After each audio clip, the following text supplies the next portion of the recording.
Bueno, algunos ya me conocen, veo nombres que me resultan familiares, así que buenísimo que se pudieron unir. Yo ahora voy a compartir pantalla, así vamos viendo de qué se trata el webinar de hoy.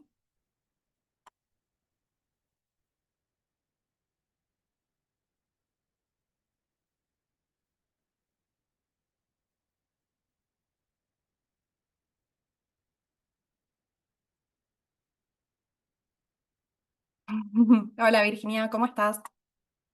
Bueno, entiendo que pueden ver bien la pantalla. Entonces, hoy vamos a tener un webinar llamado La salud en tus manos, cómo cuidar tu cuerpo para un futuro sin límites. Para aquellos que no me conocen, mi nombre es Florencia Rondinone y soy farmacéutica. Junto a la licenciada en nutrición, María Camila Marchione, vamos a dar este webinar. Un poco la agenda de temas que vamos a ver están presentados de manera escalonada, pero yo creo que todos se interrelacionan, no es algo tan lineal ni esquemático. Vamos a empezar hablando un poco sobre estrategias relacionadas con la promoción de la salud, todas aquellas actitudes o modificaciones que podemos realizar para tratar de hacer hincapié en este paso relacionado con la prevención, que es la promoción de la salud. Después vamos a hablar un poco de qué es la sarcopenia y qué es la osteoporosis, dos situaciones relacionadas con el paso del tiempo, en la cual vamos a tener, por un lado, pérdida de masa muscular, por otro lado, pérdida de masa ósea, pero bueno, Camila lo va a explicar en mayor detalle. Cómo queremos llegar y cómo mantener la salud en edades avanzadas, ya que idealmente desde lo más temprano posible, tenemos que pensar en el cuerpo al cual queremos llegar a las etapas más avanzadas, llegar a ser adultos mayores, con qué calidad de vida queremos llegar, qué queremos poder hacer. Nunca es tarde, pero bueno, si empezamos desde temprano, mejor. Y estos dos temas atraviesan de manera transversal los otros. Entonces tenemos entendiendo el mundo de los suplementos, porque los podemos empezar a consumir o lo podemos de hecho recibir desde que estamos en el vientre materno y pueden llegar hasta los adultos mayores. Y vamos a hablar un poco de sus características, porque no son sinónimos de medicamentos, entonces bueno, vamos a hablar de cuestiones específicas. Y para ir finalizando, interacciones, aliados o enemigos, entonces vamos a ver todas los posibles sucesos que se pueden dar cuando estamos consumiendo un medicamento y le agregamos otro o alguna otra sustancia. Ya vamos a ver que el tema de interacciones va más allá del consumo de dos fármacos en el mismo momento. Entonces, vamos a empezar con el primer tema, estrategias relacionadas con la promoción de la salud. Pero primero tenemos que plantearnos qué es ser saludables. La OMS, que es la Organización Mundial de la Salud, define a este estado como el bienestar completo desde el punto de vista físico, o sea, desde el organismo, pero también incluye las esferas mental y social. No somos entes aislados y de hecho, el no tener una afección o condición de salud o enfermedad puede que no esté relacionado con ser saludables. O sea, puede que nosotros estemos bien, no tengamos ninguna condición de salud, pero eso no es sinónimo de saludable. Hay dos conceptos importantes relacionados con salud, que son los determinantes de la salud y los determinantes sociales de la salud. Son conceptos que ya vienen desde hace varios años, pero no está de más plantearlos.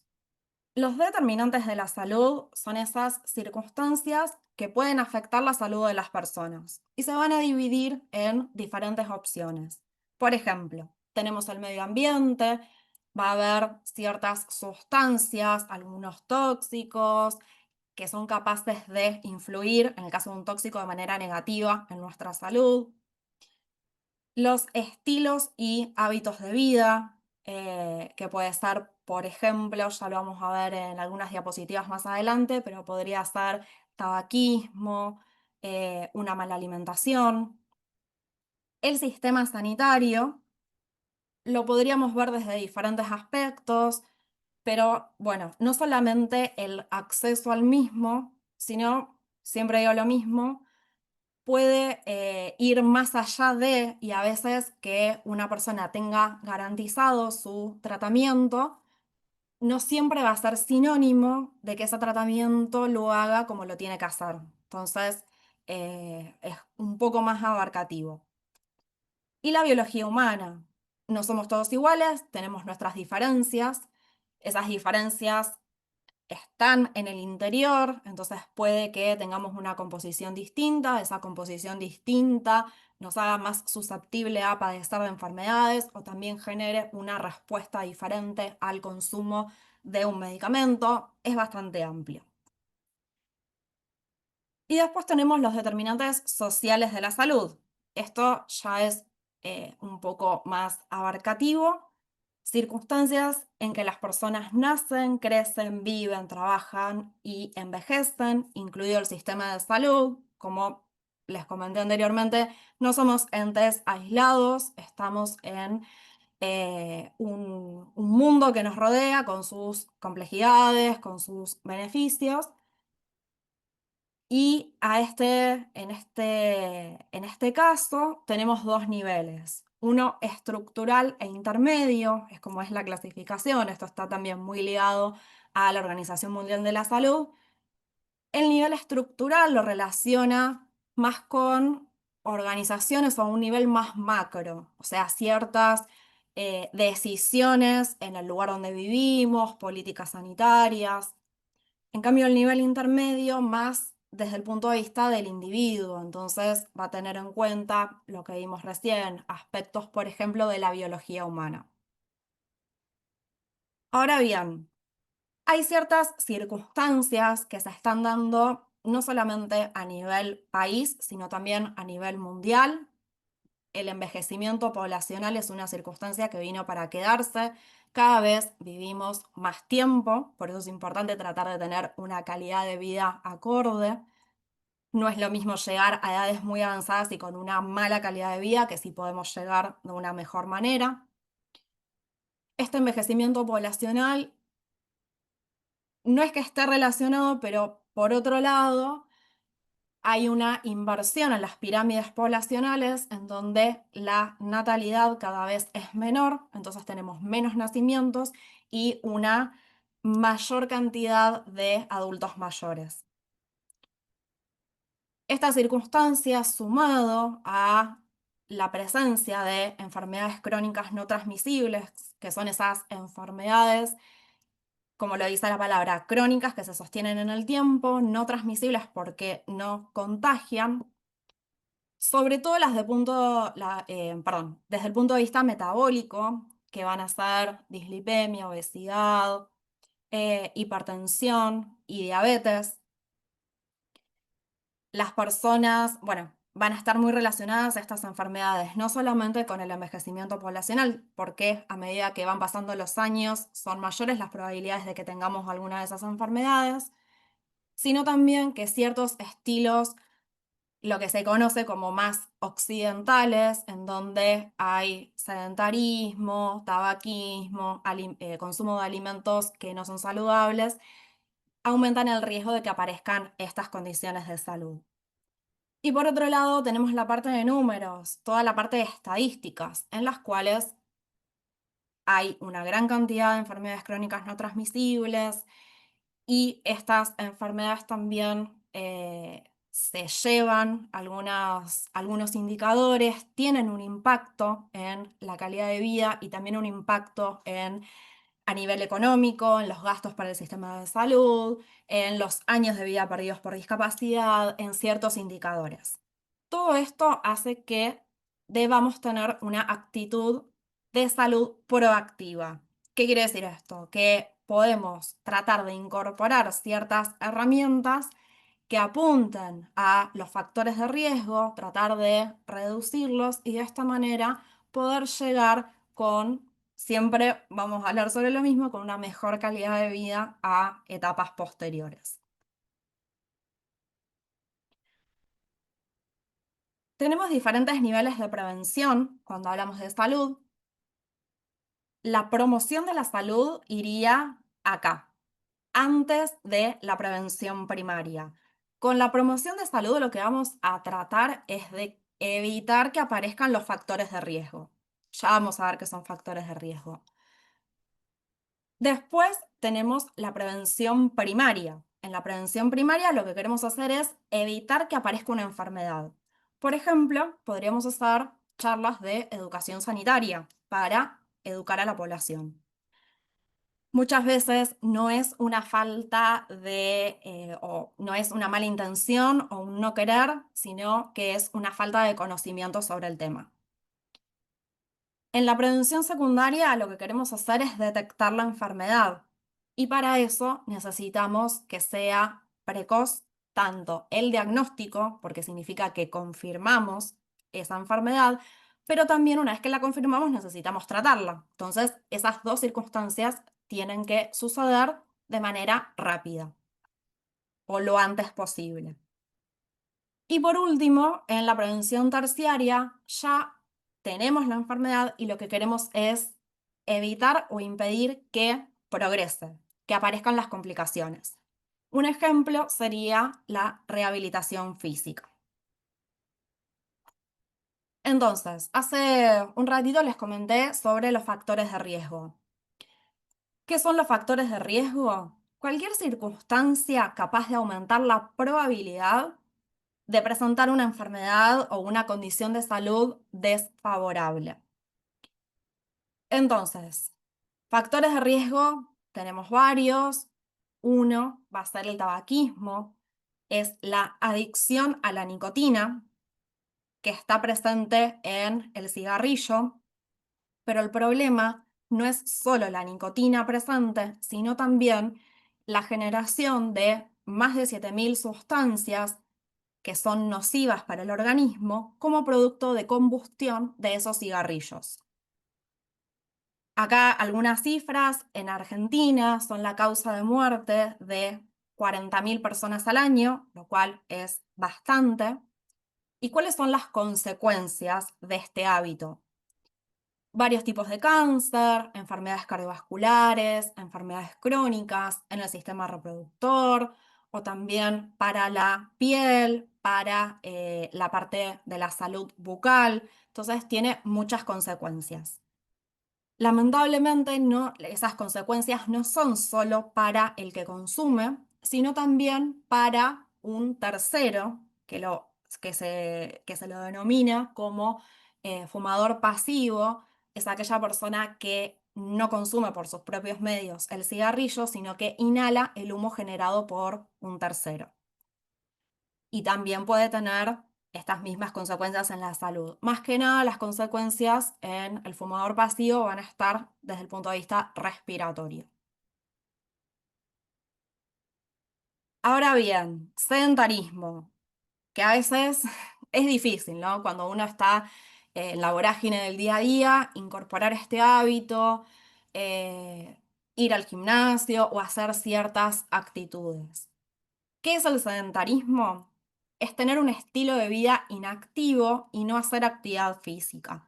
Y acá lo vamos a discriminar un poco, porque a veces hay algunas personas que tienen un trabajo en el cual por ahí están de pie, van de un lado para el otro y dicen, bueno, yo hago actividad física. Bueno, no, por ahí su estilo de vida es más activo que si lo comparamos con una persona que está sentada en un escritorio, pero igual se recomienda hacer actividad física, que no es lo mismo. Un estilo de vida inactivo, a veces podemos tener ciertas modificaciones o pequeños cambios, como por ejemplo, si estoy en algún edificio, bueno, no es lo mismo tener que subir al piso 20, ¿no? Pero si tengo que ir, no sé, 4 o 5 pisos, y bueno, ir por la escalera. A veces es más fácil bajar, lo admito.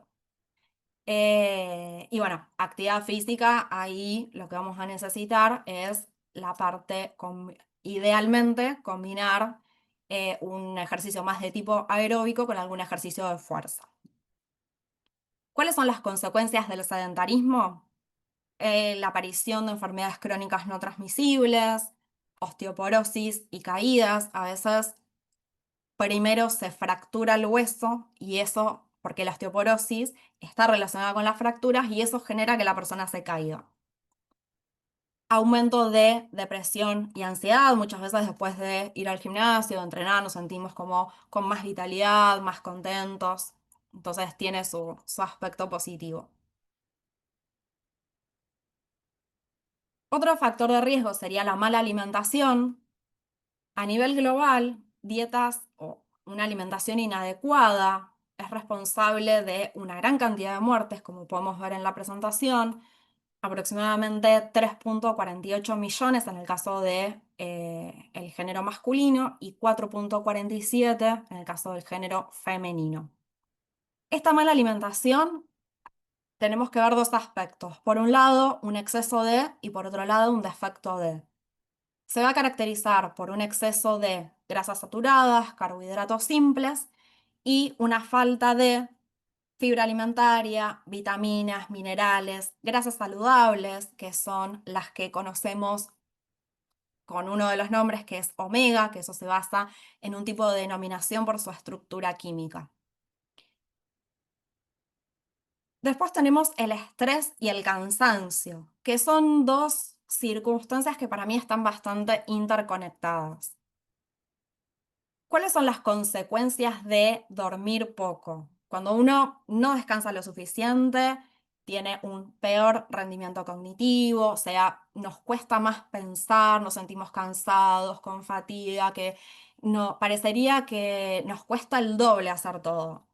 Estamos más ansiosos, más irritables, no tenemos tanta creatividad y productividad, entonces afecta bastante. Nuestro día a día, nuestra actividad laboral, tiene consecuencias negativas en muchos aspectos. ¿Y por qué digo que está relacionado? Porque si estamos cansados, también vamos a estar estresados. Y aunque el estrés puede darse por otras circunstancias, ¿no? Pero está relacionado con el cansancio. ¿Cuál es el problema del estrés? Se va a liberar una hormona que la tienen que haber escuchado nombrar, que es el cortisol, y sobre todo esta hormona cortisol en el último tiempo está como bastante de moda, ¿no? ¿Cuál es el problema? O sea, todos vamos a generar cortisol, el cortisol es bueno, porque el cortisol es una hormona que de alerta, ¿no? Que nos va a ayudar, va a activar ciertas partes en el organismo para responder rápido a una situación de alarma. Pero el problema es como todo en el organismo, todos tenemos lípidos, todos tenemos hidratos de carbono. El problema es cuando esos niveles exceden el valor que debería tener. En el caso del cortisol, va a afectar al sistema inmune, gastrointestinal, cardiovascular, metabólico, reproductor. Entonces, como podemos ver, muchos de estos factores de riesgo están interconectados. Entonces, resolver varios de ellos podemos atacar de mejor manera a evitar complicaciones a futuro. ¿Qué pasa con los medicamentos? ¿Por qué está dentro de la misma categoría de factores de riesgo? Hay un problema real, sobre todo, no sé en otros países, pero yo acá en Argentina lo veo mucho, que es la automedicación. Automedicación sería consumir una sustancia sin el correcto asesoramiento de un profesional de la salud. Y cuando digo consumir cualquier sustancia, no solamente me refiero a los medicamentos, sino que lo podemos aplicar a los suplementos, a hierbas medicinales, a otras sustancias que tengan la capacidad de actuar en el organismo. ¿Cuál sería el problema? Pueden generar efectos adversos y entonces por ese motivo se necesita que detrás haya un profesional de la salud para supervisar el tratamiento. Y si bien no entran en la categoría de medicamentos, porque es un cosmético, pero los protectores solares son importantes ya que nos permite cuidarnos de las radiaciones del sol. Del sol o también otros tipos de radiaciones, ¿no? A veces lo relacionan también con el uso de pantallas. No todo es negativo, no venimos a plantear solamente circunstancias desfavorables, sino qué podemos hacer. Vamos a abordar cada uno de los componentes o de los factores de riesgo que vimos o también incorporamos otro como es la hidratación. Con el cigarrillo, que lo que sería la sustancia que consumimos y por la cual una persona tiene un hábito tabáquico.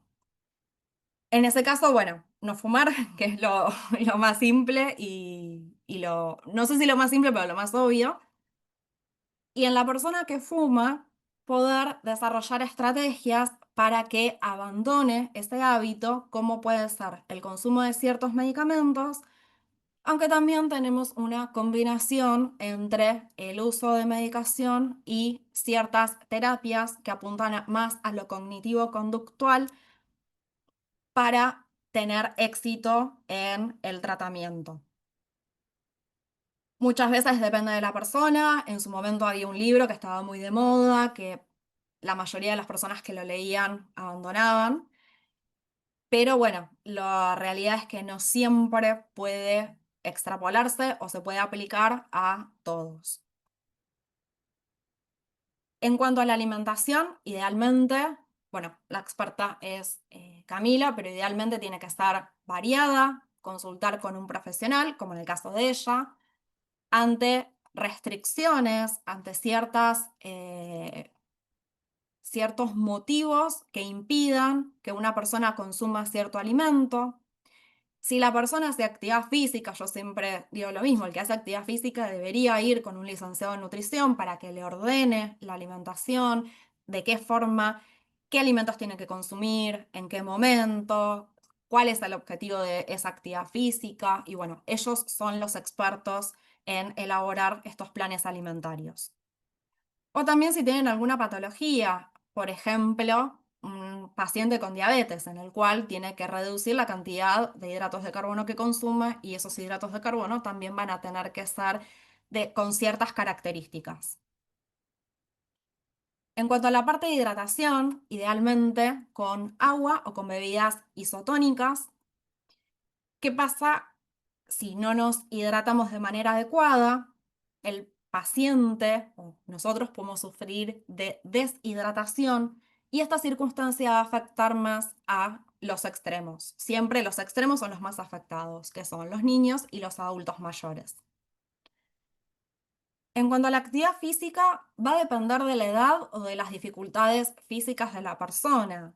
Si es una persona que nunca hizo actividad física y tiene 80 años, bueno, va a ser un poco difícil que le pida que vaya, no sé, a una clase de indoor o de spinning, ¿no? Me tengo que centrar en cómo es ese paciente, cómo es esa persona o alguna dificultad física, no sé si tiene algún impedimento por el cual no puede hacer cierta actividad. ¿Qué es lo que se recomienda?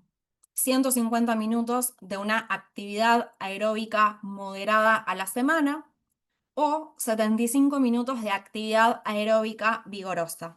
Volviendo al tema que les mencioné, yo creo que spinning o indoor entraría tranquilamente en esta categoría. Las clases suelen durar no una hora, un poco menos, porque bueno, entiendo que debe ser porque son bastante intensas, pero no sé si será ese el motivo. Y en cuanto a algunos cuidados varios, como mencionamos, utilizar protector solar, esto se tiene que hacer todos los días del año, no importa si llueve, si está nublado, siempre tenemos que utilizar. No automedicarse, y en esto va a incluir todas las opciones que mencionamos, medicamentos, hierbas medicinales, suplementos. Y como comentamos, en la parte de estrés y cansancio es fundamental tener una buena higiene del sueño. Esto también ya desde hace un tiempo está bastante de moda el tema. Deberíamos fijarnos qué tipo de alimentación hacemos antes de ir a dormir, cuánto tiempo dejamos pasar, cuál es el ambiente de la habitación. Muchas veces no recomiendan que haya una tele, tener cuidado con el uso de pantallas, con ciertas circunstancias capaces de estimular, cuando en ese momento lo que necesitamos es bajar un poco y empezar a entrar en el estado de somnolencia para tener un mejor descanso.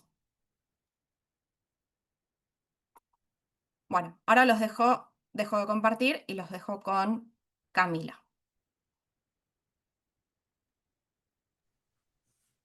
Bueno, ahí me escuchan bien, cualquier cosa tienen el chat. ¿Sí? No sé si hasta ahora tienen alguna pregunta que quieran consultar. Pueden escribir en el chat, no hay problema. Bueno, voy a compartir pantalla yo ahora. ¿Puedo preguntar algo? Mm, O consultar, mejor dicho, Si para querés, mañana. Daniel, déjalo en el chat. Todas las Ah, consultas las vamos recolectando y al final de la presentación vamos evacuando todas las consultas que tengan. bueno, está bien. Déjala por escrito, no hay problema. Espérenme un segundito que me está terminando. Ahí estamos.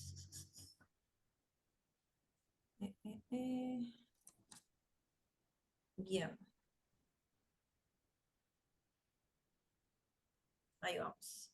Bueno, vamos a empezar, que seguramente deben haber escuchado, tema, todo lo que es en relación a la sarcopenia y sobre todo más osteoporosis, ¿sí? Creo que es lo que más se pronuncia últimamente. Hoy en día hay mucha información de todo, pero bueno, acá también estamos para eso, para dar claridad. Bueno, vamos primero a lo que es, primero vamos a hablar de lo que es la unidad músculo-hueso, ¿sí? Que está relacionado a lo que es sarcopenia, esto por eso es que vamos a hablarlo después más adelante cada uno particularmente. Vamos a ver algunos detalles como para poder también diferenciarlos y ver de qué se trata.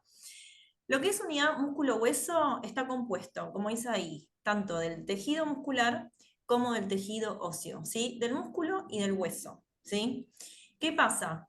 Esto a nosotros, a cada persona, nos va a dar tanto la estabilidad como también nuestra postura, ¿sí? Y además a eso nos aporta movilidad, ¿sí? ¿Qué pasa? Dentro de esta unidad músculo-hueso tenemos distintas funciones que nos va a dar a partir del músculo, de la masa muscular, y que hoy en día también se habla muchísimo sobre eso, y del hueso, ¿sí? El músculo nos va a dar, digamos, da un volumen al cuerpo, ¿sí? En mayor o en menor medida, pero da un volumen, da una forma, da estabilidad, como dije anteriormente, y también nos proporciona movimiento al cuerpo, ¿sí? Después también tenemos la parte de que nos va, la función que nos va a dar el hueso, ¿sí? Que nos va a dar protección a los órganos vitales, ¿sí? Nos va a dar esa estructura también, ¿sí? Porque piensen que todo lo que es el esqueleto está abajo de todo, ¿sí? Después vienen, por ejemplo, la masa muscular viene arriba, ¿sí? De todo lo que son los huesos. Entonces, el hueso sobre todo nos va a dar la estructura. Va a soportar el peso corporal, ¿sí? Y va a también contribuir en la generación de algunos tipos de células sanguíneas, ¿sí? ¿Qué pasa cuando hay una alteración, sobre todo en la unidad músculo-hueso? Cuando hay una alteración, por ejemplo, puede ser de tejido muscular como un desgarro, o puede ser una fractura como en el tejido óseo, ahí, por ejemplo, si hay una alteración en esos dos tejidos, ya va a haber una alteración completa de esta unidad músculo-hueso. Por ejemplo, si hay un desgarro, ya va a haber alteración de toda esta unidad completa, ¿sí? Ahora vamos a adentrarnos un poquito en lo que es la osteoporosis específicamente, ¿sí? ¿Qué es? Es una enfermedad crónica que afecta al tejido óseo, ¿sí? A nuestros huesos. Se da por una disminución de la masa ósea que altera la estructura y la resistencia del hueso. Por eso es que la mayor consecuencia es el riesgo de fracturas, ¿sí? Después, a continuación tenemos distintos términos que son, todos tienen una relación en sí, pero son diferentes a la vez, ¿sí? Por ejemplo, tenemos la osteopenia, que es precursora de la osteoporosis. Muchas veces se da previo al desarrollo de la osteoporosis, ¿sí? ¿Y qué es? Una disminución de la densidad mineral ósea, ¿sí? Acuérdense que la osteoporosis es una disminución de la masa ósea, ¿sí? Es un estado más, digamos, elevado, más grave la osteoporosis que la osteopenia. Por eso es muy importante los chequeos médicos, ¿sí? Ante cualquier duda también recurrir, pero siempre está bueno el chequeo anual, ¿sí? Porque eso da todo lo que es a nivel preventivo. Y esto se puede recontradetectar, la osteopenia, y uno ya puede empezar un tratamiento y no llegar a una osteoporosis, ¿ok? Luego tenemos otro término que es la osteomalacia, que la mayor causa casi siempre es por la deficiencia de la famosa, hoy también que se habla muchísimo de la vitamina D. Esto también se puede medir mediante laboratorio, ¿sí? Siempre con un médico, pero se puede medir en sangre para ver también cómo estamos de niveles sanguíneos y depósitos de lo que es vitamina D. Y da problemas en lo que es la mineralización del hueso. Es como, como dice ahí, da como si fuera un hueso blando, ¿sí? ¿Qué pasa? Ese hueso está más propenso a fracturarse, ¿sí? Y a tener algunas complicaciones relacionadas a eso. Y luego tenemos el raquitismo, que es la osteomalacia, pero aplicada a pediatría, ¿sí? A lo que se desarrolla en niños y niñas, ¿sí? Afecta al cartílago, pensé que lo que es en una etapa de lo que es pediatría, estamos en plena etapa de crecimiento y desarrollo. Entonces esto afecta sobre todo al cartílago de crecimiento, ¿sí? Y puede causar como, sí, unas deformidades en la parte ósea, ¿sí? Que se ve visualmente, ¿ok? Bien, sarcopenia. Sarcopenia estuvo bastante, se habla bastante, pero creo que en menor medida por el término en sí, se habla más de lo que es la masa muscular hoy en día, ¿sí? De cuánta masa muscular, cuánta sí, cuánta no. El tema es también hablar de cuándo hay pérdida de esta masa muscular, ¿sí? Entonces, en sí, la sarcopenia es la pérdida progresiva de la masa, fuerza y función muscular, pero afecta al tejido muscular, ¿sí? Propiamente dicho. Está asociada con el envejecimiento. ¿Por qué? Porque nosotros a partir de sobre todo de los 30 años, ni hablar a partir de los 50 y los 60, pero sobre todo a partir de los 30 años, aproximadamente se pierde entre un 3 a un 8% por década de masa de tejido muscular, ¿sí? Entonces, es importante poder abordar esta pérdida que se da con el tema del paso y el envejecimiento. Todos vamos a envejecer y todos, cada vez que pasan los años, vamos hacia eso. Pero sí se pueden tomar muchísimas estrategias dependiendo las necesidades de cada uno, pero en este caso en relación al tejido muscular, para poder detener esa pérdida, ¿sí? Y obviamente sumar calidad de vida a corto y a largo plazo, ¿sí? Hablo a largo plazo sobre todo en prevención de muchísimas enfermedades, sobre todo las enfermedades crónicas, como había hablado anteriormente Flor. Bueno, me dije, está asociado al envejecimiento y lo que es el síndrome geriátrico. También se da muchísimo en lo que es geriatría, y sobre todo se ve mucho en personas que están o hospitalizadas, ni hablar, o personas también que están en una institución geriátrica con edad muy avanzada, todo lo que es población adulto mayor, que la pérdida de la masa muscular es mucho, o sea, es muchísimo lo que se pierde de masa muscular ante la inactividad. ¿Sí? Entonces, hoy en día, no digo que pase en todos los sectores, pero a veces se implementa, o hay kinesiólogos y demás, que se hacen estrategias específicas y lo abordan de alguna otra manera. Obviamente, si la persona está quieta y está inactiva, por el motivo que sea, porque la indicación es esa, la pérdida va a estar, ¿sí? Pero sí se pueden hacer cosas desde la parte alimentaria, como de la parte de la movilidad y el movimiento, la actividad física, y también en base a otras áreas de lo que es la salud, ¿sí? Pero abordar se puede abordar, como para que la persona también pueda generar un poquito más de bienestar y más calidad de vida dentro de lo que se pueda, ¿sí? ¿Qué no es? No es una circunstancia normal e inevitable del envejecimiento, perdón, pero es lo que hablamos hasta recién, ¿sí? Eso es importante poder diferenciarlo, ¿sí? Lo que es la sarcopenia, ¿sí? Bien, bueno, vamos a hablar un poquito de cómo se trata, cómo es el tratamiento tanto de la osteoporosis, como vimos al principio, como de la sarcopenia, ¿sí? Tenemos, en relación a la osteoporosis, hay opciones obviamente de fármacos, de medicamentos, puede ser vitamina D, que hay suplementos y medicamentos, puede ser de calcio, también esto contribuye mucho, a veces se aplica en las estrategias de la osteoporosis, a veces se da uno, a veces se dan los dos, a veces se dan esos minerales o esas vitaminas y también otras más, dependiendo la necesidad de la persona. Los bisfosfonatos, perdón, eso lo va a poder decir también después más específicamente Flor, pero también son tipos de fármacos que a veces se abordan dentro de la consulta, ¿sí? Como medicamentos, ¿ok? Obviamente siempre el médico debe indicar este tipo de tratamiento, ¿sí? Siempre un profesional de la salud. Y bueno, siempre la actividad física y la alimentación adecuada son tratamientos preventivos y cuando ya está desarrollada la enfermedad, igual es un tratamiento súper, súper efectivo. Yo he tratado también con personas que sufren este tipo de enfermedad y he visto desintometrías. Yo no soy médica, yo soy licenciada en nutrición, pero he visto de pacientes que yo también abordo en conjunto con, por ejemplo, endocrinólogos o endocrinólogas, y he visto avances súper positivos, no mágicos, es siempre con esfuerzo, constancia y disciplina, y trabajo en conjunto. Pero hay muchos efectos positivos en relación a comparando desintometrías con desintometrías, por ejemplo, al año, ¿sí? Se avanza muy bien.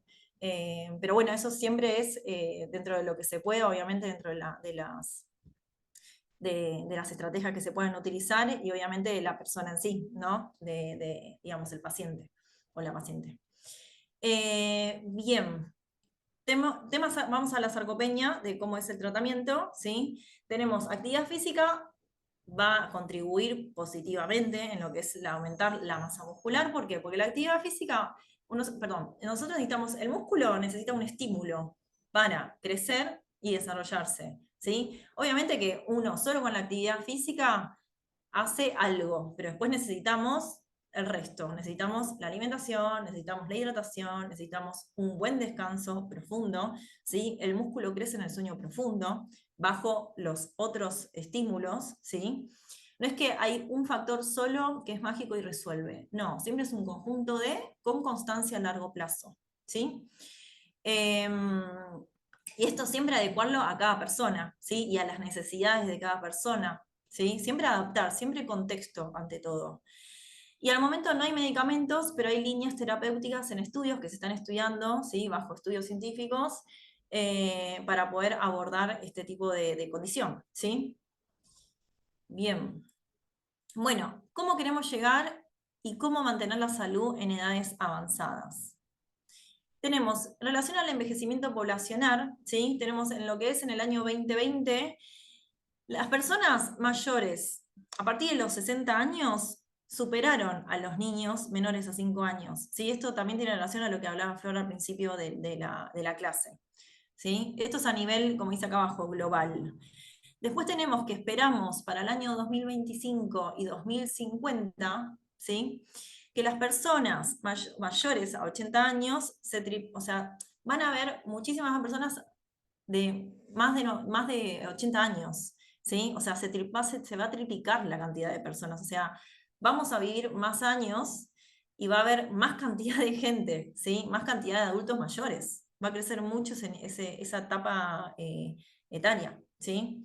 Por eso es que eso, aparte, o sea, por un lado es una oportunidad, pero también es un desafío para la salud pública, ¿sí? Porque hay que ver, hay que estudiar, hay que ver qué pasa, o sea, qué enfermedades, que ahora lo vamos a ver un poquito más adelante, cuáles son las enfermedades que más se van a desarrollar, ¿sí? Cómo abordarlas y demás.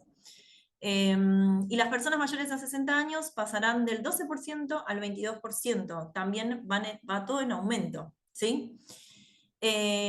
Todo está en relación al adulto mayor, a ese tipo de etapa, ¿ok? Bueno, vamos a pasar a lo que es en Argentina, ¿sí? También hay un aumento de la población mayor, ¿sí? El adulto mayor, y una feminización de la vejez, o sea, va a haber más mujeres, ¿sí? Dentro de lo que es adulto mayor, ¿sí? Que hombres. Y principales causas de muerte a partir de los 60 años, esto es lo que decía también antes, estos siempre son datos en Argentina, se ve que va a haber también tumores, ¿sí? Todo lo que son enfermedades respiratorias y del sistema circulatorio, ¿sí? Enfermedades cardiovasculares. ¿Ok? Bien. Cambios, vamos a ver un poquito los cambios que pueden generarse a nivel en el organismo, ¿sí? En nuestro cuerpo. El envejecimiento biológico es una acumulación de daños en moléculas y células, ¿sí? Que están o sea, todo, repartido en todo nuestro organismo, ¿sí? Siempre va a haber, con el paso de los años, estos daños se van acumulando, ¿sí? Por eso es que también uno envejece, uno de los motivos. Mayor predisposición a padecer enfermedades, eso también, ¿sí? A medida que uno va envejeciendo, va teniendo más predisposición a este desarrollo. Pero, obviamente, como con todo lo que venimos hablando, hay un montón de cosas que uno puede hacer para que esa predisposición sea menor, ¿sí? Cambios a nivel organismo, la piel se puede volver más delgada, más seca, ¿sí? Arrugada, puede haber más líneas de presión, más sobre todo surcos, ¿sí? El sistema nervioso, mayor lentitud para procesar información. Esto es muy importante también, que hoy en día hay establecimientos que dan, por ejemplo, talleres cognitivos, ¿sí? Que se estimula mucho el tema de esto de la memoria, ¿sí? Es súper importante.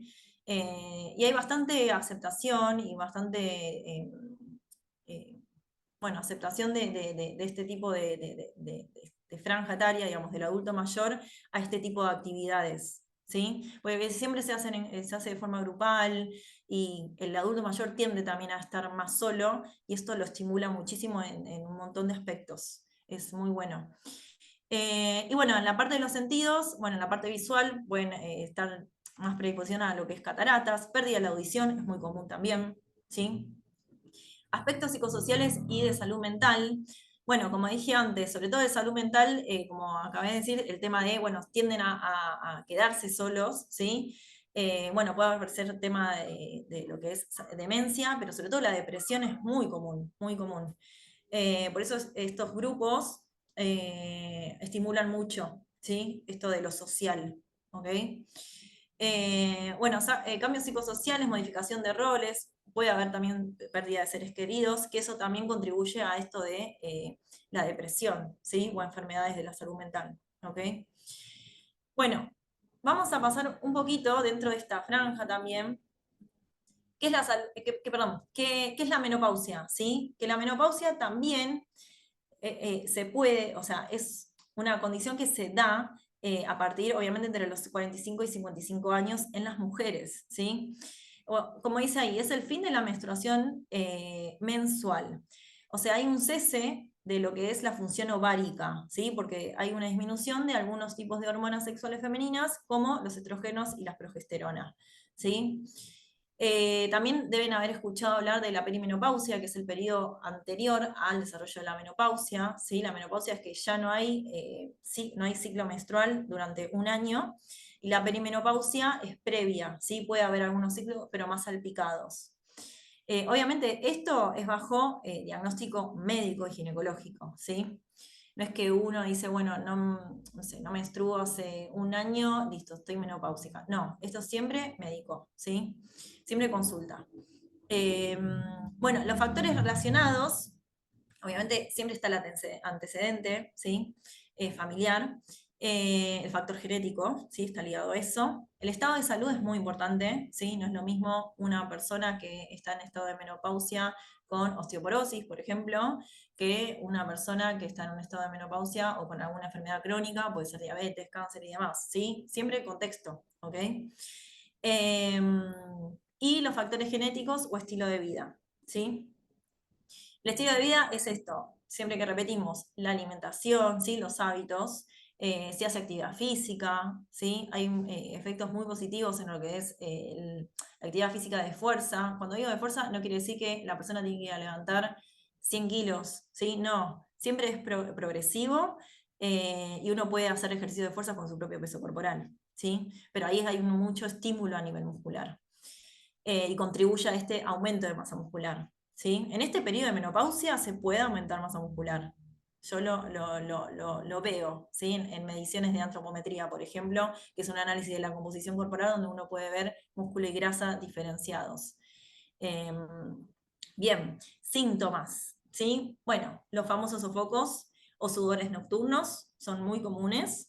A veces son más intensos, a veces son menos intensos, a veces duran más, a veces menos. Sequedad vaginal y dolor ante relaciones sexuales también pueden aparecer.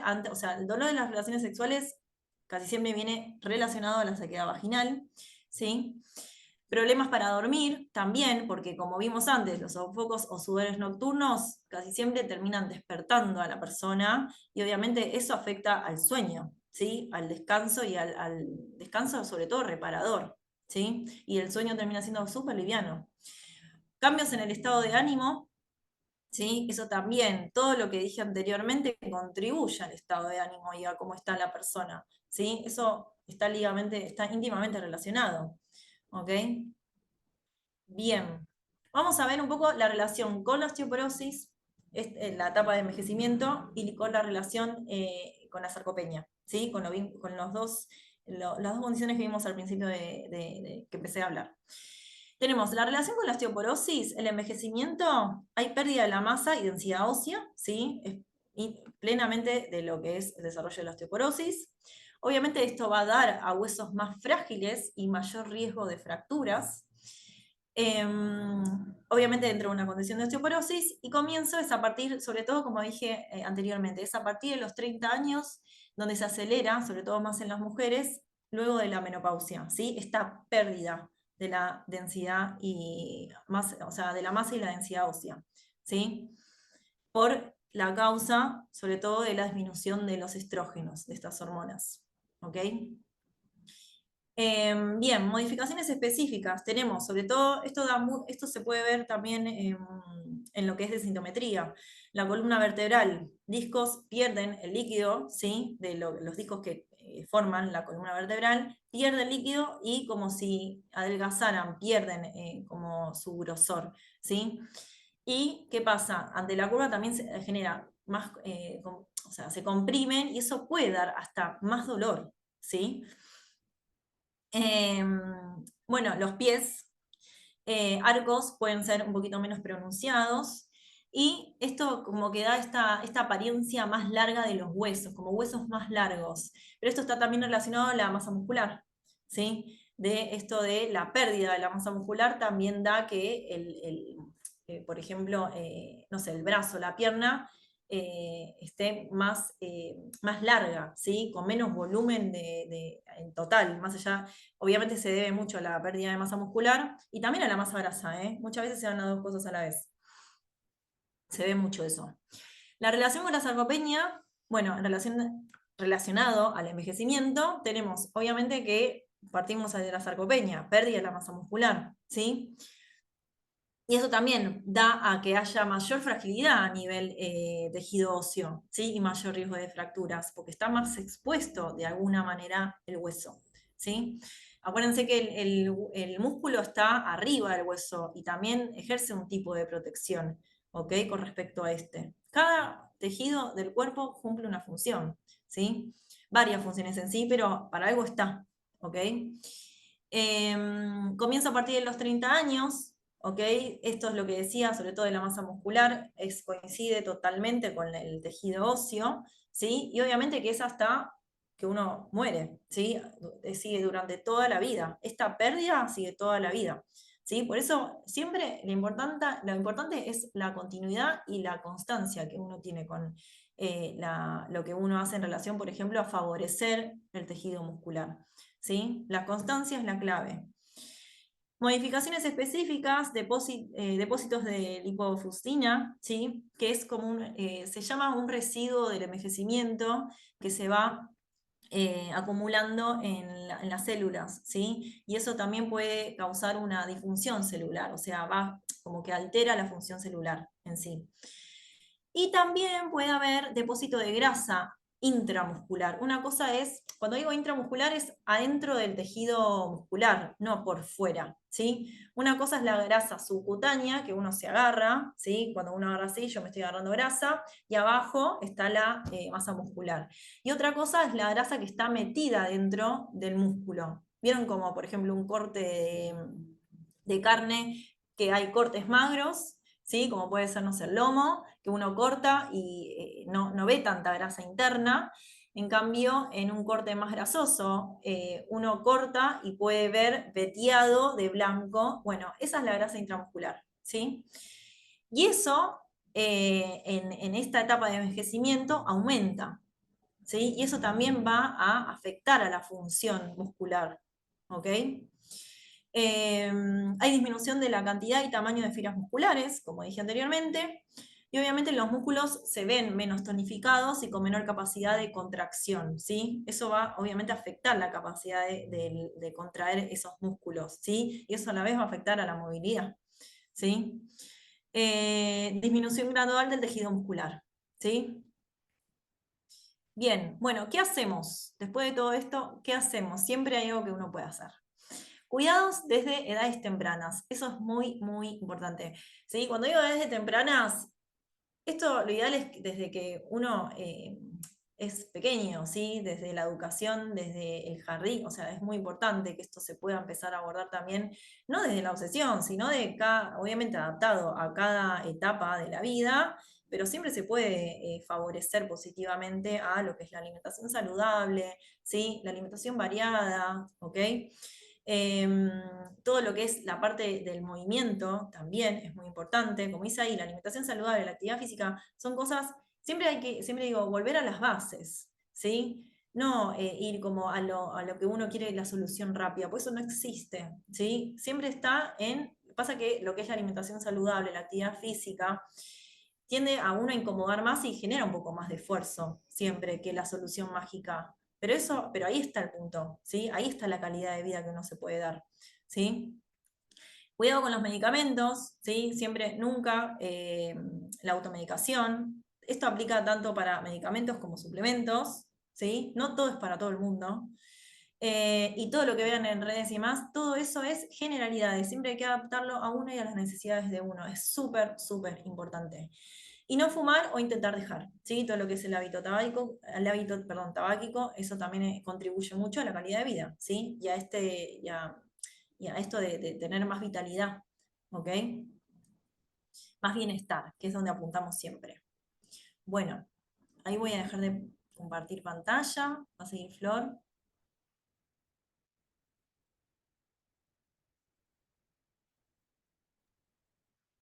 Bueno, vamos a seguir entonces con el tema de suplementos. Bueno, en teoría están viendo la pantalla. ¿Estamos bien? Sí, genial. Vamos a hablar un poquito de los suplementos porque, como les comenté al principio, se pueden utilizar en todas las etapas de la vida. Desde que estamos en el vientre materno, una madre puede consumir suplementos hasta los adultos mayores. ¿Y por qué vamos a hablar un poquito de los suplementos?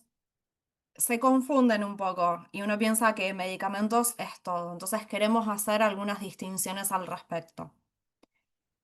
Primero vamos a hacer una introducción a los nutrientes, ya que muchas veces estos suplementos, ya vamos a ver cuál es la definición, pero tienen en su composición algún nutriente puntual, uno o varios. Entonces, ¿qué son los nutrientes?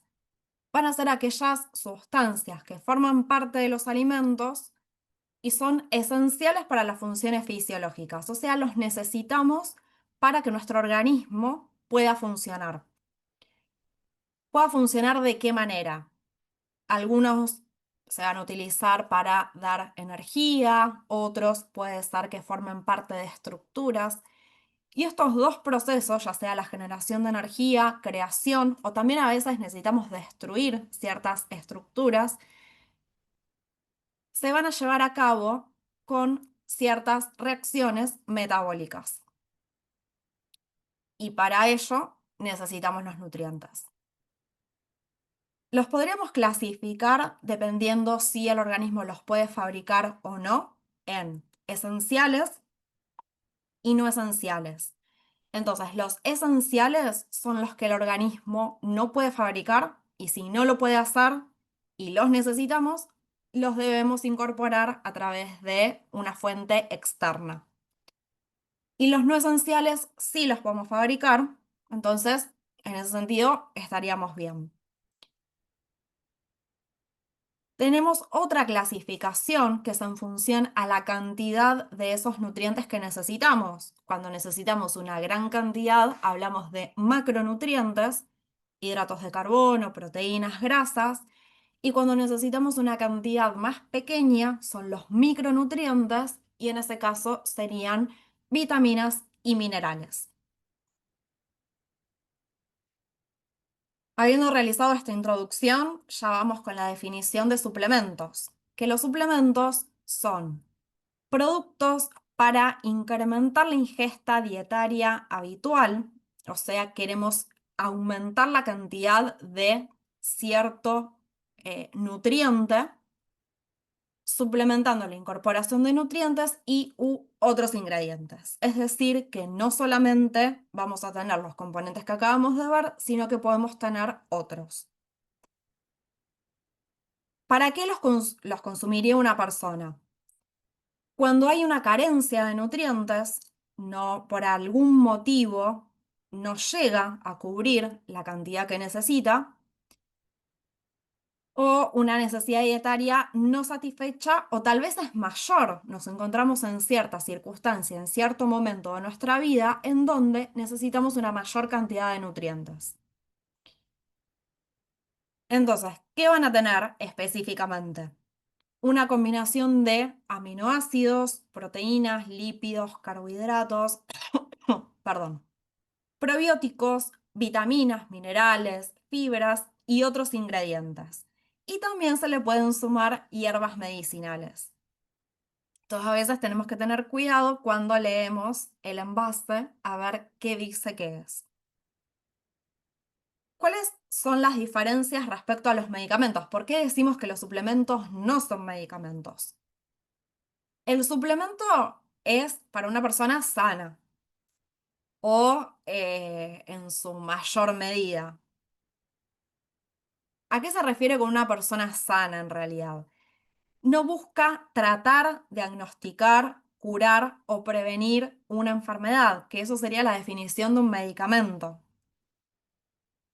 No necesitan receta médica.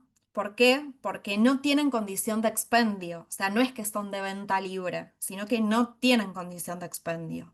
Entran en otra categoría, son regulados de manera distinta. Entonces, por eso son distintos respecto a los medicamentos. ¿Cuándo se usan?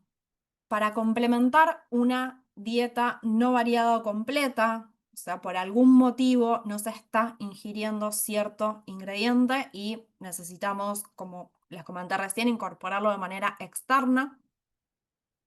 Cuando hay un aumento en la necesidad de nutrientes, circunstancias de la vida que aumentan la cantidad de nutrientes que necesitamos incorporar. Puede ser alguna deficiencia específica. De hecho, estos pueden llevar a una deficiencia de cierto nutriente o alguna condición fisiológica. Como condición fisiológica no es lo mismo que patológica. Condición fisiológica sería, por ejemplo, pediatría, embarazo, lactancia, adulto mayor. O sea, son circunstancias esperadas y que van a hacer que la persona tenga ciertas características en su organismo. Pero esas ciertas características no es que son perjudiciales, sino es lo que se espera. Algunas consideraciones respecto a los suplementos, como comentamos, pueden tener en su constitución hierbas medicinales y el uso de hierbas con fines medicinales se llama fitoterapia. ¿Por qué las hierbas medicinales? Porque tienen sustancias químicas que se llaman principios activos con actividad terapéutica.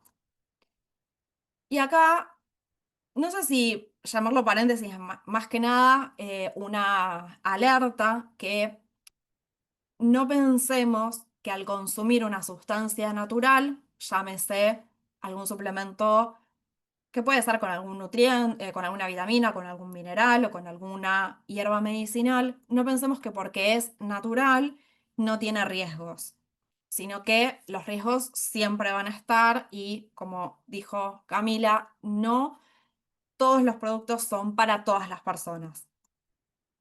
Hay que tener cuidado en ciertos casos, algunas sustancias, algunas hierbas medicinales en niños pueden ser neurotóxicas y están contraindicadas, o sea, pueden generar un daño a nivel nervioso, a nivel del sistema nervioso, o tal vez algún estado patológico como una obstrucción en la cual no se debería consumir. Volviendo a los suplementos, hay situaciones especiales, como comentamos, en la cual puede haber un aumento en el requerimiento de nutrientes, como ser el adulto mayor o en el embarazo. En el embarazo, esa mujer está gestando una vida y tiene que cubrir las necesidades no solamente de ella, sino también del bebé que se está gestando. Por otro lado, el uso excesivo de ciertos suplementos, todo va a depender del nutriente en cuestión y obviamente de la cantidad. Como riesgo puede generar toxicidad y podemos tener una circunstancia llamada hipervitaminosis, o sea, un exceso en vitaminas. Pero ¿en qué vitaminas? En las liposolubles. Que las liposolubles son aquellas capaces de, o sea, se pueden acumular en los tejidos grasos. Entonces, por eso tenemos este riesgo.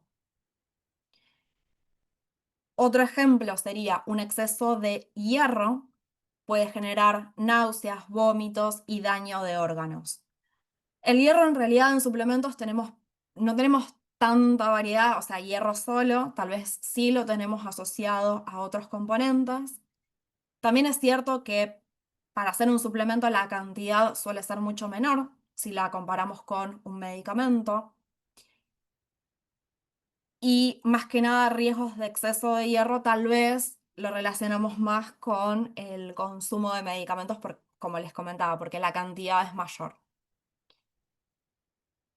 Y en cuanto a las interacciones, que lo vamos a abordar en el próximo tema, pueden interactuar con medicamentos, ya sea por la hierba medicinal que lo contienen, en el caso de que así sea, o las vitaminas y minerales en su composición, también hay riesgo de interacciones. Acá les trajimos algunos ejemplos, están variados, no es que son de todos de una misma marca. Estos serían a base de hierbas medicinales. Tenemos en el caso del arándano, en esta marca lo que hicieron fue una mezcla de arándano rojo con arándano azul, vitaminas C y E. Es decir, tenemos un compuesto antioxidante, o sea, un suplemento con un rol fuerte antioxidante, porque el arándano tiene como principio activo antocianinas, que son antioxidantes, y también la vitamina C y E tienen ese rol. A veces al arándano se lo asocia con la prevención de las infecciones urinarias. Después tenemos el ajo, en este caso, y en algunos de los envases no se logra ver, pero en este, si se acercan un poco acá, dice suplemento dietario a base de ajo y vitamina C, con lo cual ahí nos da la idea de que se trata de un suplemento y no de un medicamento. En el caso del ajo, tiene compuestos azufrados y también tiene otros principios activos. Se lo relaciona con diferentes condiciones. Para algunas hay más evidencia científica, para otras tal vez no tanto. Por ejemplo, para la reducción de la presión arterial, tal vez los valores son bajos. En cambio, es un poco más marcado el rol con el descenso de los lípidos sanguíneos, como colesterol, triacilglicéridos. Acá otro que tenemos es bueno, la marca es Framintrol, que es una de las más conocidas, pero el principio activo es resveratrol, que también está presente en los arándanos. Y el resveratrol, sobre todo, ahora creo que no tanto, pero hace unos años estaba muy de moda. Acá tenemos una imagen de las uvas porque son uno de los alimentos que contienen resveratrol y por lo tanto también encontramos resveratrol en el vino. Se empezó a investigar hace varios años en Francia, ya que vieron algo llamado la paradoja francesa. ¿Por qué paradoja? Vieron que la comida francesa es alta en grasas, es como bastante pesada, mucha manteca, mucha crema, pero no veían muchos pacientes con riesgo cardiovascular, que era lo que uno esperaría. Y al empezar a investigar, encontraron una asociación con el consumo de vino tinto y en realidad no es por el vino tinto, sino por el resveratrol, que es un polifenol y tiene una capacidad también antioxidante. Entonces, esa sería la explicación, ¿no? Con esto no es que decimos, bueno, salgan a consumir vino tinto porque en el vino también tenemos el alcohol que es contraproducente. Acá tienen, vieron que en el envase aparecen algunas imágenes de el uso y bueno, uno de los usos para los cuales hay mayor evidencia científica es como por su rol anti-envejecimiento. Y después tenemos dos ejemplos de suplementos, pero asociados a lo que llamamos los multivitamínicos, que en realidad tienen una diferente composición en vitaminas y minerales. Y muchas veces, que era una de las consultas frecuentes en la farmacia, cuando leemos la información nutricional, porque para que sea un suplemento tiene información nutricional, encontramos que no siempre podemos intercambiar un multivitamínico por otro. A veces la composición es bastante exacta para una marca. Entonces es un poco difícil buscar reemplazos. Bien. Y ya para el último tema, interacciones, aliados o enemigos. A ver si es todo perjudicial o tal vez podemos tener algún efecto beneficioso. Vamos a hacer una pequeña introducción a la farmacología, la ciencia encargada del estudio de los fármacos, y tenemos dos componentes que están interconectados, el de farmacocinética y farmacodinamia, que ya vamos a explicar de qué se trata. Tenemos que considerar también las vías de administración, el lugar por donde el fármaco va a ingresar. Si es por la boca, va a ser vía oral; si es a través del músculo, va a ser una vía intramuscular. Y las formas farmacéuticas es cómo hace el laboratorio para formular un medicamento. Y esa formulación recibe un nombre. Si es una mezcla de polvos que se comprimen, es un comprimido. Y este comprimido suele ingresar por vía oral. Por eso son dos temas que están interconectados. En el caso de los enemas van a ingresar por vía rectal. En el caso de los óvulos, no es que ingresan, sino que se aplican de forma tópica por vía vaginal, porque el efecto lo van a ejercer a nivel local, no es que queremos un efecto a nivel sistémico en el organismo.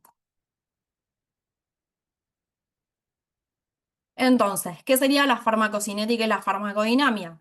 La farmacocinética es cómo el organismo va a modificar al fármaco y tiene que ver con un proceso llamado LADME, por liberación, absorción, distribución, metabolismo y excreción.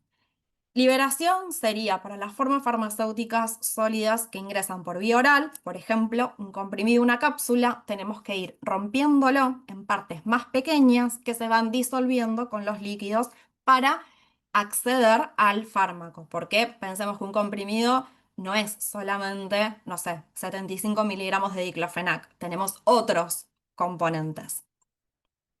Absorción es cuando llega a la circulación, de ahí tiene que viajar a través de la distribución unido a ciertas estructuras o a ciertas moléculas como las proteínas.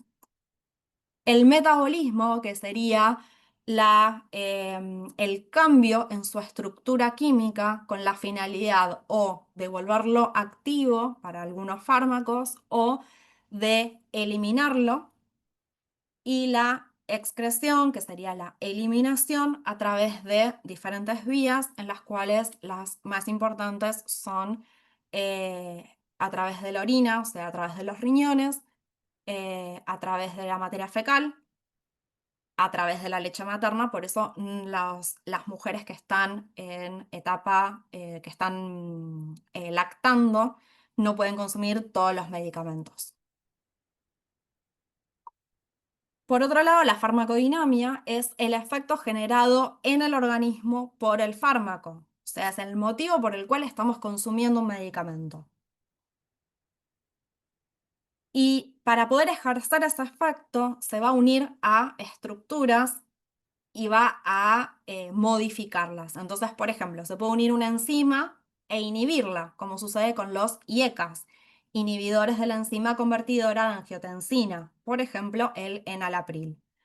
O también puede interactuar con un sistema de transporte, como los inhibidores de la bomba de protones, omeprazol, pantoprazol, los mal llamados protectores gástricos.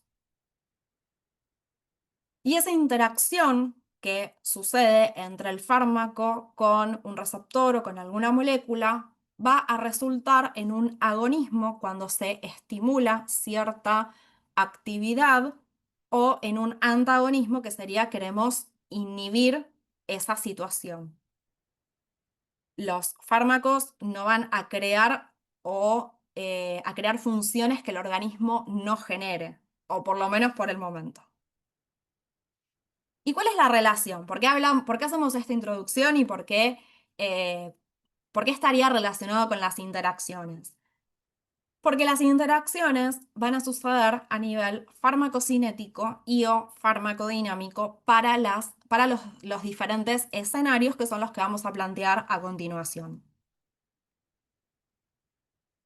Entonces, los tipos de interacciones que tenemos: fármaco-fármaco entre dos o más fármacos, que se consumen en el mismo momento o a veces ni siquiera se pueden consumir al mismo tiempo. Entonces, estas interacciones pueden ser de tipo farmacocinéticas o farmacodinámicas. Por ejemplo, lo que sucede, hay muchos ejemplos, ¿no? Acá les traemos algunos. Lo que sucede entre el diclofenac con el enalapril, o sea, las personas que son hipertensas puede que estén consumiendo enalapril y no pueden consumir diclofenac, porque es uno de los más consumidos. En realidad no deberían consumir AINES, que es el grupo farmacológico del diclofenac, analgésicos antiinflamatorios no esteroides. ¿Y por qué no los deberían consumir? Porque el diclofenac genera una disminución en el efecto del enalapril. Y uno diría, bueno, pero ¿cuán rápido puede ser ese efecto?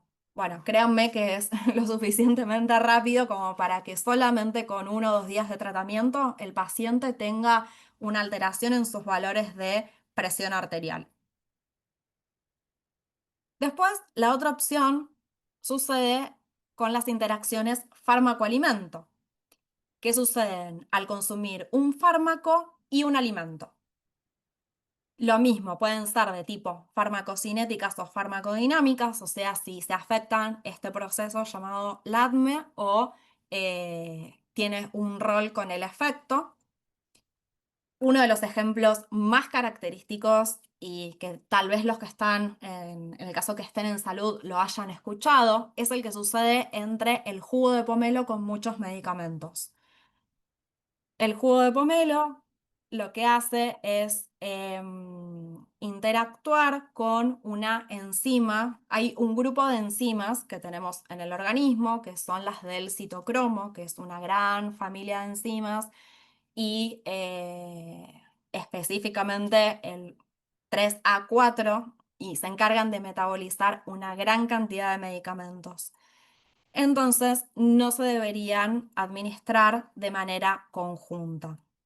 A ver, todo depende si el medicamento en cuestión es metabolizado por esa enzima, ¿no? Después, ¿qué pasa con las plantas medicinales? También pueden interactuar con los fármacos.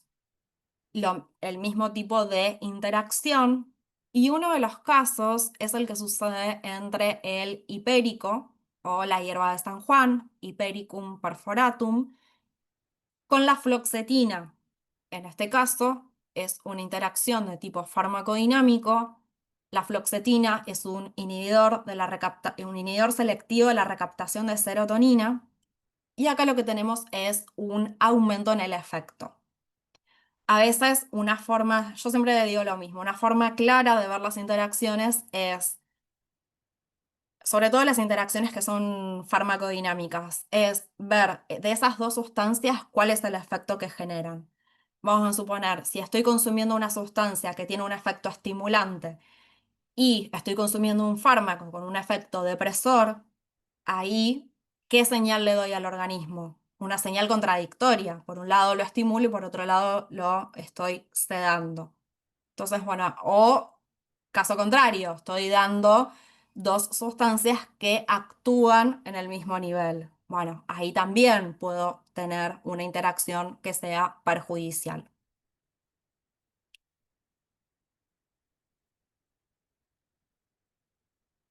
¿Siempre son perjudiciales? No.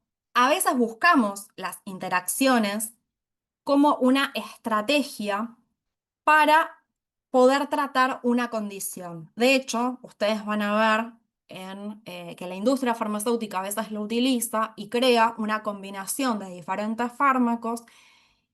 ¿Y qué permite eso? Reducir la dosis de cada uno de los fármacos, administrarlos durante un tiempo más prolongado, con lo cual aumentamos adherencia. Vamos a suponer, si el paciente consume 3 antihipertensivos distintos y se los doy los 3 mismos en un comprimido, y tal vez ese comprimido lo toma cada 12 horas o una vez por día, son mayores las probabilidades de que el paciente adhiera al tratamiento. Y si logramos reducir la dosis, vamos a tener menores efectos adversos. ¿Cuál es el efecto de una? Entonces, eso sería un aspecto positivo. ¿Cuál es el efecto de una interacción perjudicial? Una disminución del efecto, un aumento de los efectos tóxicos, tenemos una mayor cantidad de fármaco del que deberíamos tener y eso dispara la toxicidad y los efectos relacionados, y claramente lo vamos a relacionar con la patología y el fármaco a utilizar, porque todo va a depender del caso. Esta evaluación de las interacciones es un poco casera. ¿Casera en qué sentido? No todos los pacientes son iguales, como lo venimos explicando. Depende del tratamiento que tenga, depende de su estado fisiológico, de su estado patológico. Entonces, se tiene que evaluar caso a caso. Ahí respondo a las consultas del chat. Bueno, y para ir finalizando con la presentación, nosotros desde el inicio hicimos un recorrido por diferentes circunstancias de qué manera podemos tomar un rol activo en nuestro cuidado en la salud. Y muchos de estos temas los abordamos en algunas capacitaciones específicas, que algunas, bueno, están en desarrollo, otras ya están desarrolladas. Entonces, por haber participado, les regalamos un cupón de descuento en el caso que quieran acceder, que quieran ampliar la información de este webinar. Acá está cuál es el cupón y qué cursos incluye. Promoción de la salud, lo está en desarrollo, o sea que todavía no tiene una fecha asignada de inicio. Sarcopenia y osteoporosis, que ahí están las fechas, empezaría el 23 de octubre. Suplementos en salud, empezaría también el 23 de octubre. Interacciones farmacológicas, el 20 de noviembre.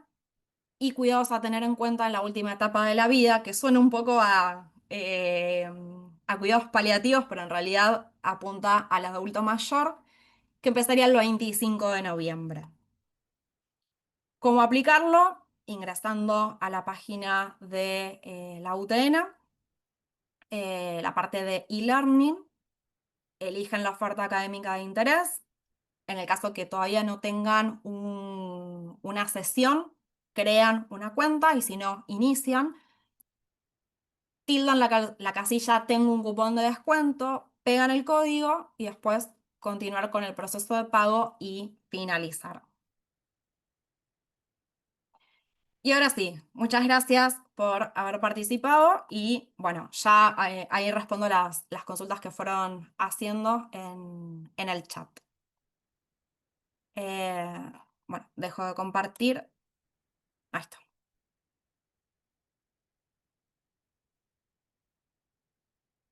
Bueno, se puede acceder al material grabado después porque tuve que salir de casa y el internet me está andando mal. Sí, van a poder acceder después a la grabación. Así que en ese sentido, no se preocupen.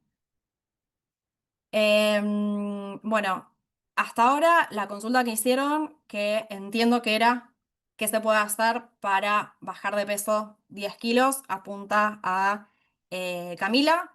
Si alguien tiene alguna otra consulta y la quieren hacer en el chat mientras Camila va respondiendo, los invitamos a... Bueno,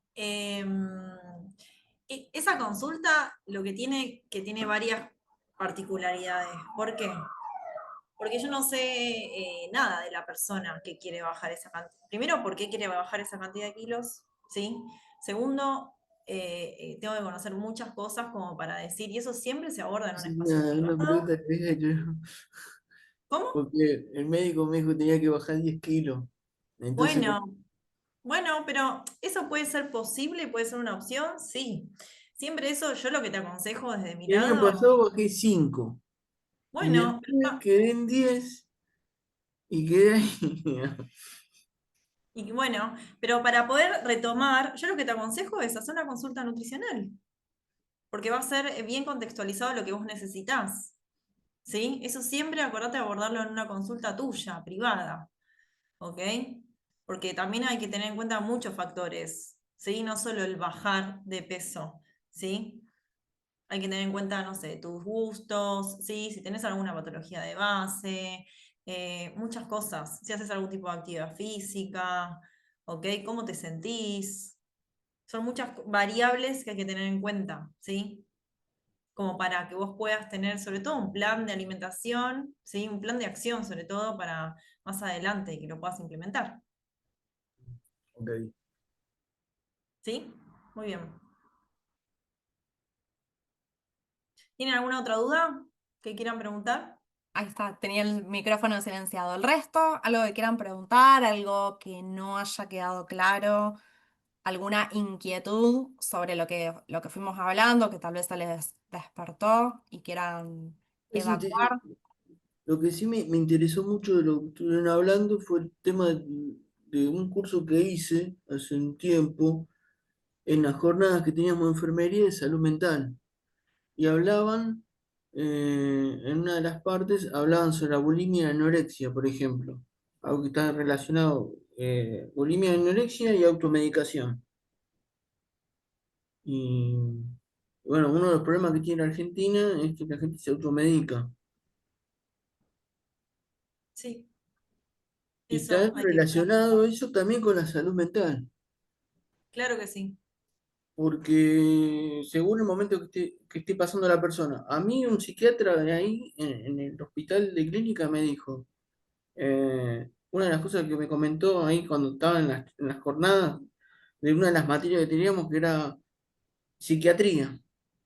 Explicaba y decía que, por ejemplo, cuando uno no supera una etapa en la vida, entonces es como que no se reinicia, no tiene un nuevo comienzo. Y las personas cuando llegan a un nivel de madurez, entonces ahí sí se reinician y pueden superar una etapa y pasar a la otra.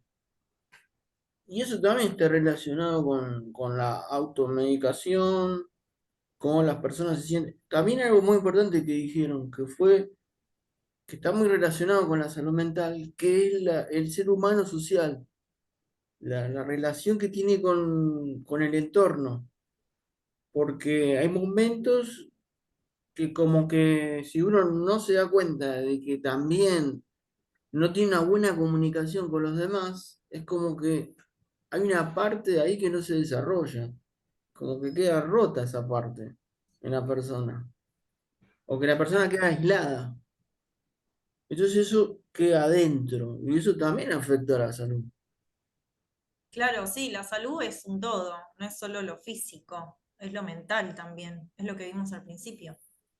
lo mental. Y también lo de la nutrición, porque la nutricionista que teníamos del Hospital San Isidro que nos explicaba, decía que si uno de los temas era los carbohidratos, proteínas y lípidos. ¿Cuánto divide el plato uno? Si uno, a mí, por ejemplo, me pasa en particular que yo, por ejemplo, el pan blanco lo dejé, pero el pan negro no lo puedo dejar. Bueno, pero eso Entonces es eso importante que vos también lo tiene que ver, puedas, eso es importante que vos lo esto, puedas el abordar pan en una negro, conducta ¿viste? tuya. Sube mucho el peso. ¿Entendés lo que te digo? Ah, pero ¿Sí? yo como un ejemplo, digamos, ¿no? Como puede, todo tiene, todo con todo, digamos. Claro que sí, claro que sí.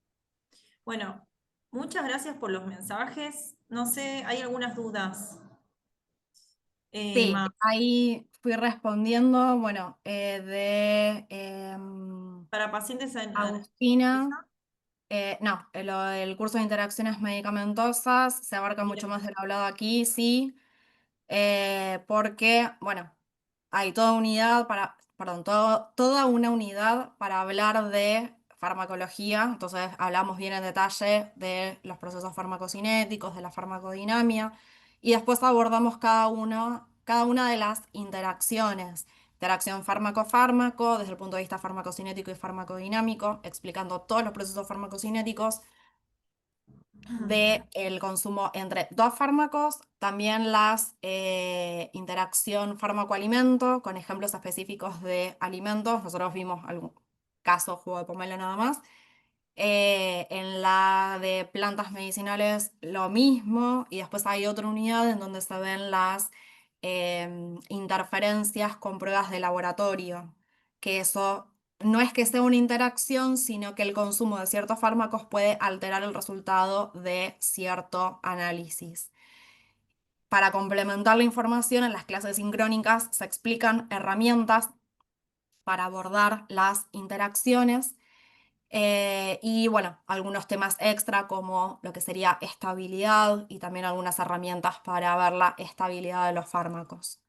De hecho, bueno, creo que bueno, sí, tengo una, si no me equivoco, una participante del curso de interacciones.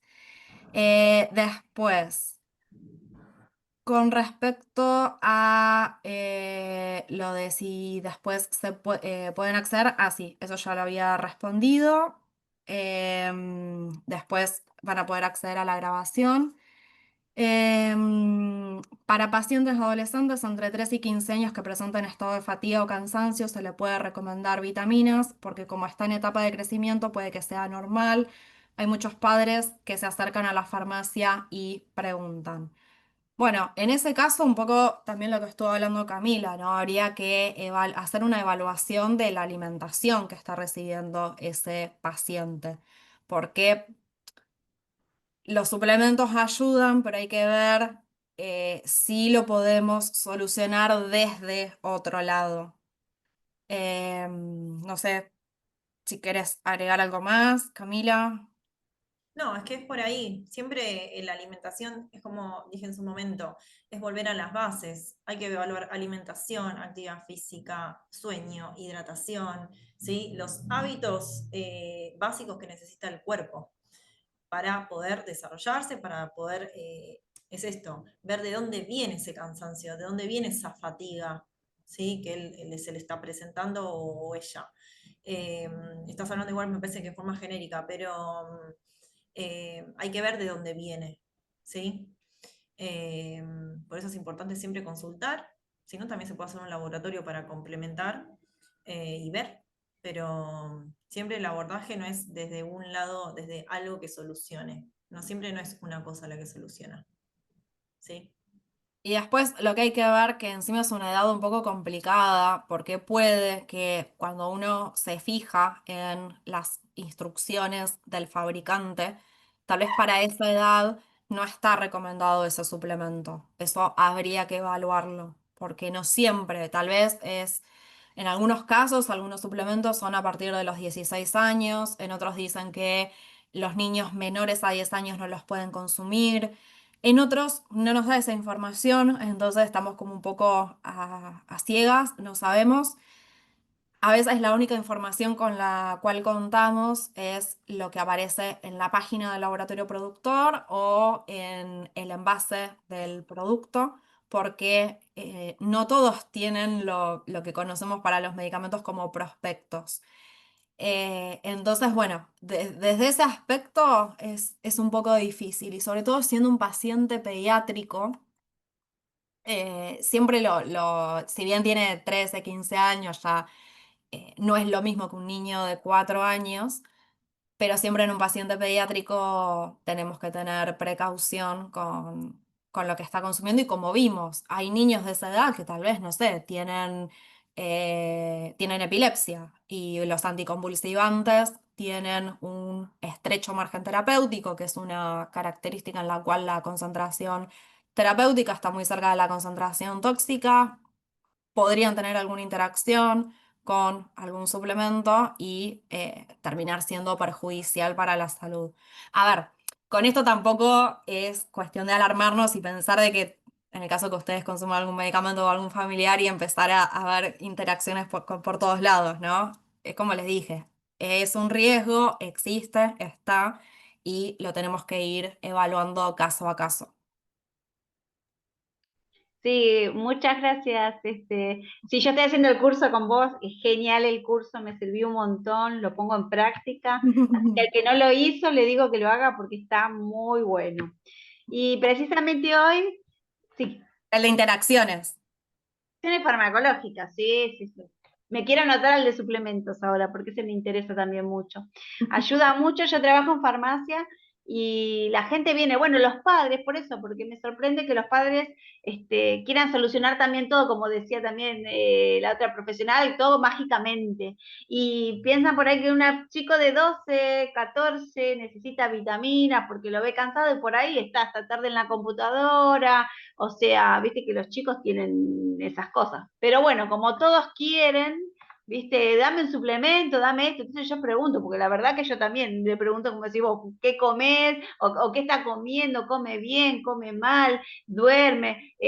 Sí, pero no, está cansada, dame. Bueno, entonces por eso preguntaba, porque para mí tampoco es tan bueno enseguida enchufarle cosas. Pero bueno, nada, era eso. Pero bueno, gracias por contestarme y la verdad que, bueno, que es muy bueno. Y el curso de interacciones hablando que está muy bueno.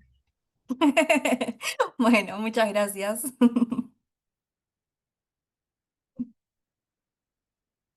Bien, Ahí, ¿alguna cosa? Sí. sí, me interesó mucho cuando hablaron de las distintas cosas de salud pública, ¿no? Que fue uno de los temas que tocaron, que se toca muy poco, es el sueño.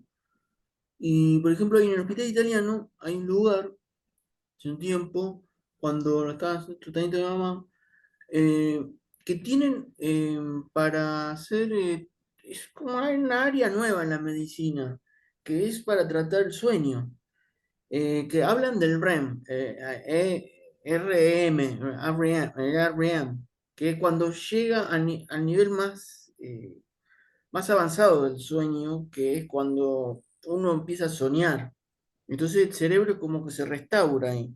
Cuando uno no llega a nivel 4 del sueño, es como que no llegó a descansar bien. Algunos no pasan ni al nivel 1.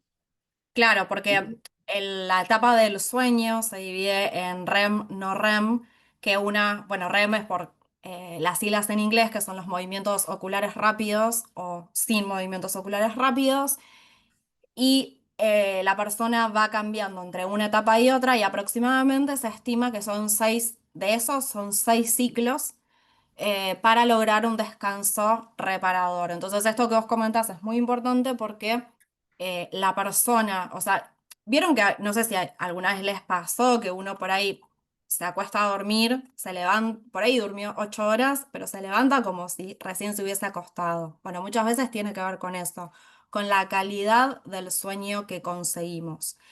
Y a veces hay algunos estudios que se hacen, pero esto sí, ya viene desde hace un tiempo, en el cual uno tiene que ir a dormir a la institución de salud y ahí evalúan cómo es el tipo de descanso. Pero bueno, en ese caso puede que sea para investigar otras cosas, no solamente si es un sueño reparador, sino tal vez para ver si la persona tiene alguna apnea en el sueño o u otras condiciones de salud que lo puedan estar afectando. Después hay otro tema que tocaron muy importante, es el tema de la depresión, porque uno de los temas que yo estaba viendo, un jugador de fútbol muy conocido que hablaba, ¿no? No voy a dar el nombre, que por resguardo, es que decía que cuando dejó la profesión entró en una depresión. Entonces empezó a hacer charlas terapéuticas con distintos que se dedicaban a la misma profesión de él para ayudar. Y ahí eso tiene que ver con la salud mental. Y también la depresión está relacionada con la alimentación también y con la medicación, porque cuando la persona está deprimida, por ahí hay que tomar alguna pastilla o come algo que no le hace bien o baja de peso. Sí, por eso es muy importante y la charla la empezamos entendiendo cuál es el concepto de saludable, cuál es el concepto de salud, ¿no? Entonces, nosotros no somos entes que estamos aislados, sino estamos en contacto con otras personas, con un medio que nos rodea, y en función a eso, eh, es una esfera muchísimo más amplia, no solamente qué le pasa al organismo, qué nos pasa con las interacciones, con las relaciones con los demás, las emociones, y en función a todo ese conjunto, es el resultado, es cómo estamos. Así que sí, son todos temas importantes, tal cual como decís, Daniel. Otro tema que tocaron importante es caminar, porque a mí el médico me había dicho que, por ejemplo, para bajar el cortisol, los niveles de cortisol, para bajar el estrés, hay que caminar, por la oxigenación. Entonces, como que baja el nivel de cortisol. Y entonces el nivel de estrés vuelve a la normalidad. Porque hay un médico, se llama López Rossetti, puede Sí, decir, ¿no? Que habla del taller de estrés. Y yo estaba leyendo, y después vi algunas notas de él en la radio, y decía que, por ejemplo, en la ciudad, los que viven en la ciudad tienen un nivel de estrés que es normal, pero por ahí, por ejemplo, cuando empieza a subir la hormona y que empiezan a subir los niveles en sangre, entonces la persona se acelera, empieza a tener una situación que lo lleva a un nivel de estrés más alto. Y ya ahí entonces tiene que empezar a ver qué es lo que le está pasando, porque por ahí ya pasó a un nivel más alto, entonces ya ahí, bueno, el riesgo de la salud. Eso es lo que explicaban. sí. Sí, está todo muy interconectado. Eh, Así que tal cual, como comentaste.